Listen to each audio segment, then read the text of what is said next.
This is going to be my take on the show alone. Stick around until after the intro, and I'll fill you in on my take.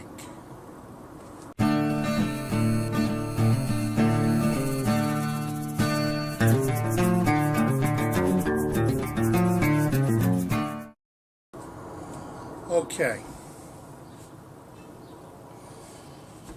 I have seen a few videos in the last week regarding the show alone. So now I want to answer some of those comments to my best ability and my best honesty. There's a fellow who's a knife maker, and he had a statement that if you ain't been there, how can you critique anything that goes on? He's right. There are so many people out there that have opinions on the show, and I'm sorry, your opinion just is not valid. For the simple reason, you've never been to Vancouver Island. Likely you've never spent more than 2 weeks in the woods. And, and never more than a 5-minute ride from help if you needed it. So let me make this crystal clear. In 1980, I spent 10 weeks on Vancouver Island. I didn't have a cell phone. I didn't have a tap-out button. I was dropped off by boat.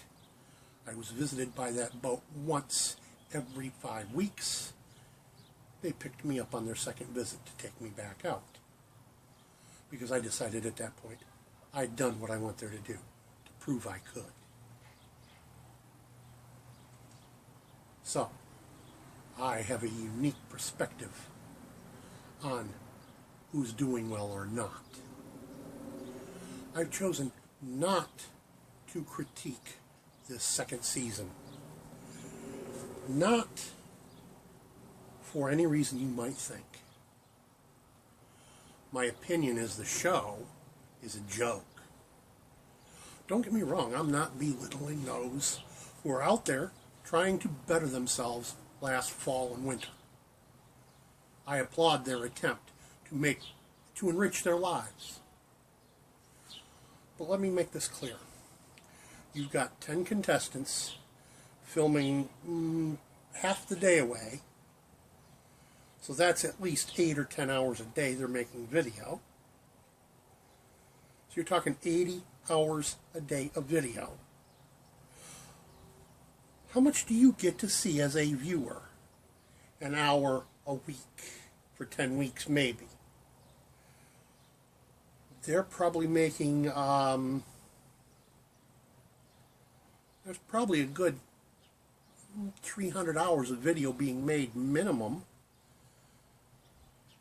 for the producers to use, and they show you 10 of it. They're going to cut and edit. They're going to remove every bit that they don't feel benefits them. They don't care if you like or dislike any of those contestants, as far as any one given. All they're interested in is, how do I want to put this? They're only interested in the drama. They're not interested in whether you, as a viewer, learn a blessed thing. And therefore, I'm not going to waste my precious time shooting videos critiquing the show. So you ask, why don't I sign up for the show? Well, at my advanced age, being diabetic, I am 100% disabled because of fibromyalgia. I have a gimp leg now because of an injury sustained on the job last June.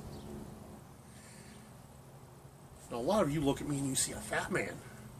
Trouble is, you're not taking into account that's as hard as rock.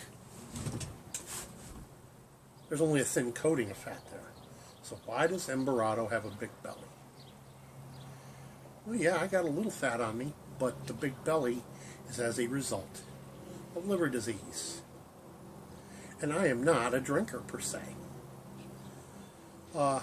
Yes, you recently saw me down a shot. Okay, yeah. From time to time, I imbibe one. I don't drink beer at all. I can't stand putrid crap. So I'll have a shot once in a while in a social event. I had a shot as a shout out to the real Cobra Burnout. That was the first alcohol that passed my lips. God, what has it been? About 6 years since my stepson got married. And that would have been the last time I imbibed anything more than one shot. Okay, yes, I use a little whiskey to soak my bad teeth from time to time. We're talking about a teaspoon, not even a full shot. Last time I had enough to feel the effect of alcohol on my brain was my stepson's wedding 6 or 7 years ago. I don't drink because I had an alcoholic for a father. Let's make that clear. And I've told you about him before. So, why do I have liver disease? Doctors have determined I don't have hep C. I'm not an alcoholic. It's because I've suffered with fibromyalgia since 1984. And it took me until 2004 to get a doctor willing to put a name on my pain. So I was treating the pain with over-the-counter pain remedy, i.e. ibuprofen, acetaminophen, aspirin, and it killed my liver. Well, it didn't kill it, it's damaged it severely. Those are one of the side effects of those kind of medications when you take a sufficiency of them to deal with pain on an everyday basis. And that's why I have such a big belly. But let me get back to my critique of the show alone for you. And I'm not critiquing any given episode, I'm critiquing the whole concept.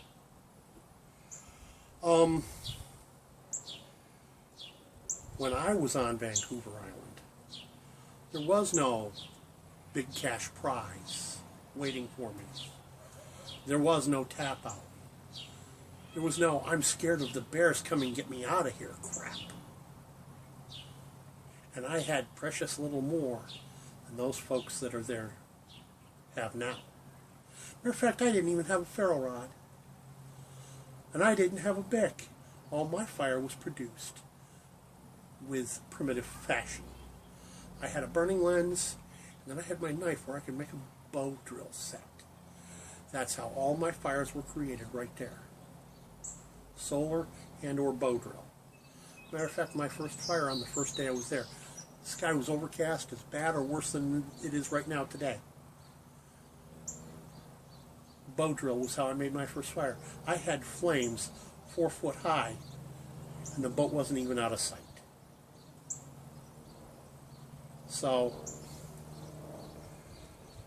yes, I critiqued last season, and I gave some real hard critique of, like the guy that lost his ferro rod.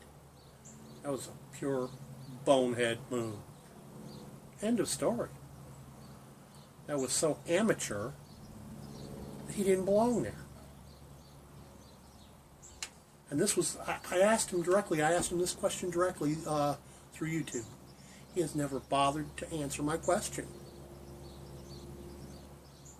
This is the next point I want to make.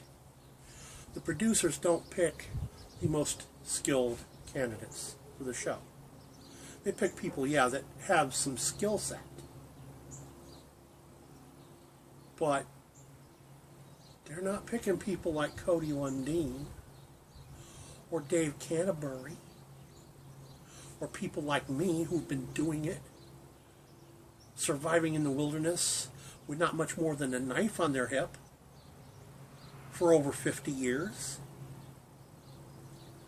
They're picking city folk, for crying out loud, who've never even seen a bear, unless it was in a cage at the zoo. let alone dealt with them in real life. And I don't have them here. I got 3 bears mounted in upstate New York in the family homestead. Now, mounted is a misnomer. One's a head on the wall, that's mounted. The other one is, well, it's just hung as a robe on the wall. And the third, my largest prize, was an 1,800-pound grizz. And that's a rug on the floor. And I took the grizz in a fashion I don't recommend anybody try, with a 16-gauge single-shot shotgun. And I didn't go looking for that bear, he came looking for me. I just did what I had to do to save my own skin. But I digress. I've dealt with bear, up close and personal.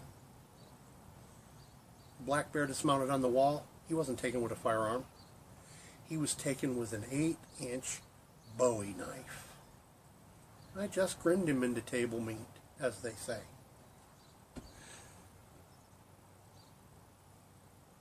These guys that are out there last November, December, as a general rule, I watched one episode, episode 1,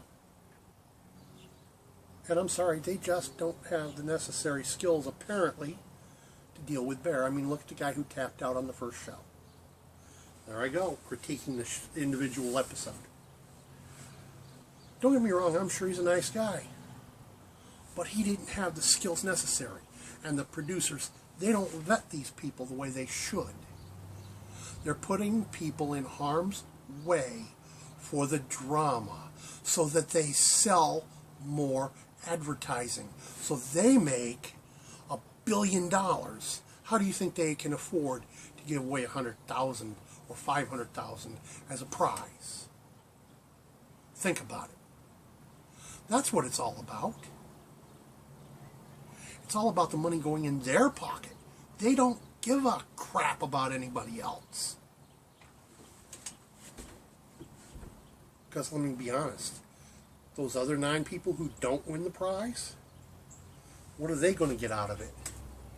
They won't even get bragging rights because they tapped out.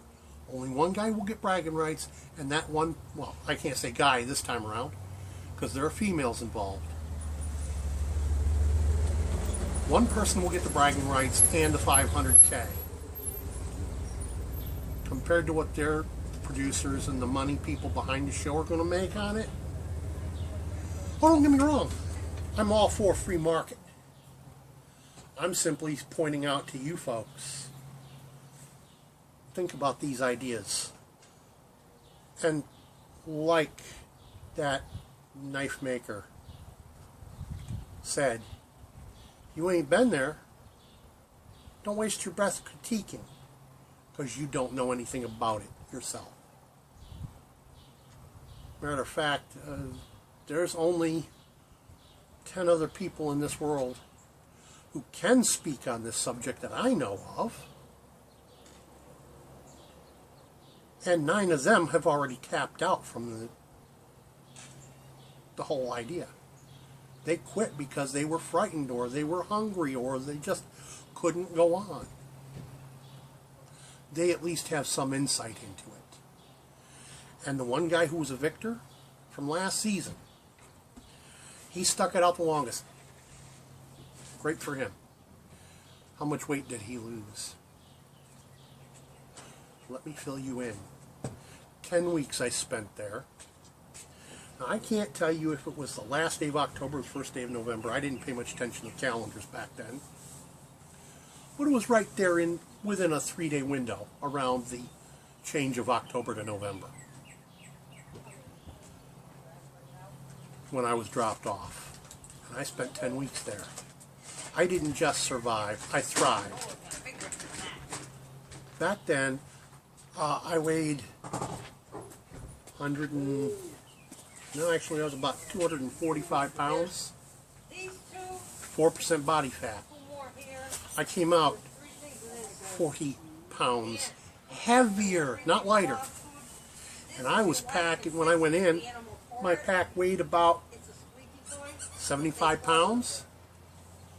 I came out with an additional 200 pounds of cured, dried, smoked meat. Smoked salmon, smoked venison, smoked bear meat. Think about it. I didn't survive. I thrived.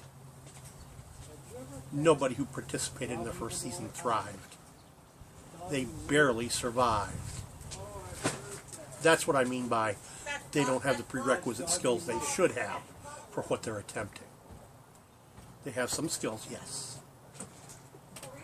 They are far from the right people to be trying to teach anybody anything. And that's my take on the show. Peace out.